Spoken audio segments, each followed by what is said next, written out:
those of you in this room that are over the age of 51, and I spot one or two of you,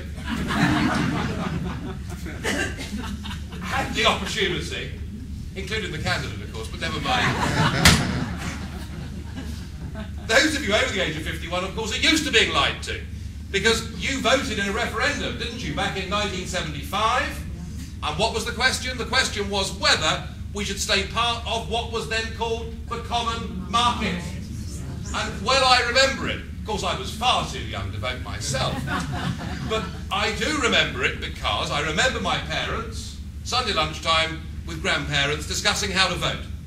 And my father was working on a stock exchange, my mother had worked on a stock exchange, and both of them thought that the idea that we extended the domestic marketplace from 55 million people to 250 million people was a good and sensible trading idea. And both my parents voted for it because it was all about trade, wasn't it? Yes.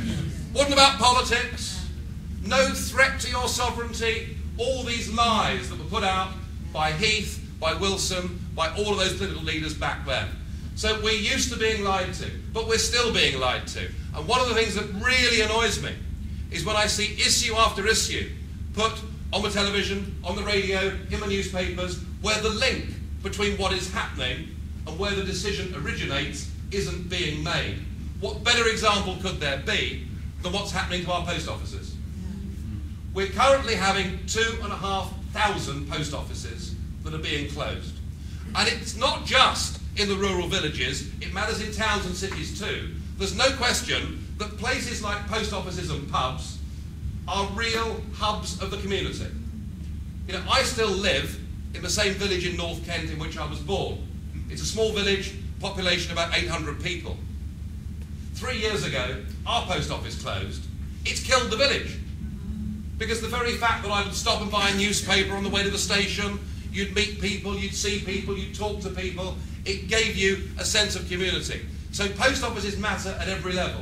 And yet why are we now closing 2,500 post offices? Well, firstly, because there was an EU directive that said that anything that was parcel size or bigger could no longer be under the monopoly control of our post offices.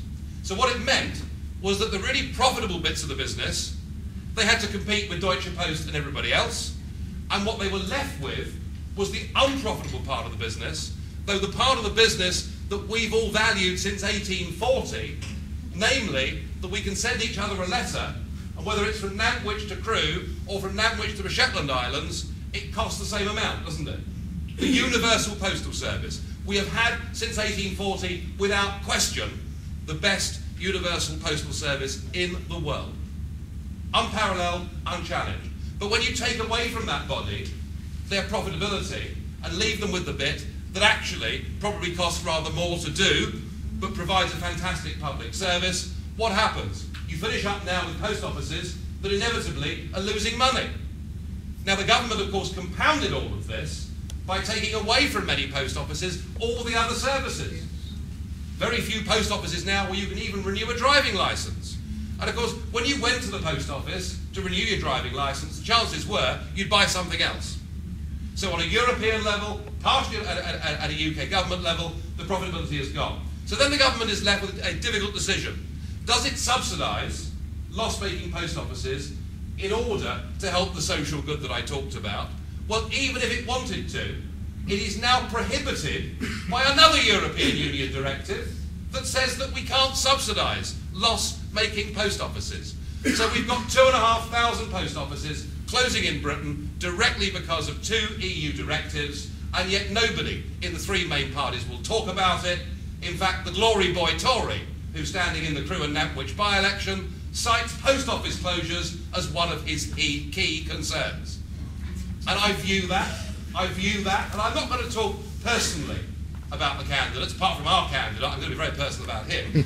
But I'm not going to talk personally about the candidates, but it is this sheer rank hypocrisy that makes me angry.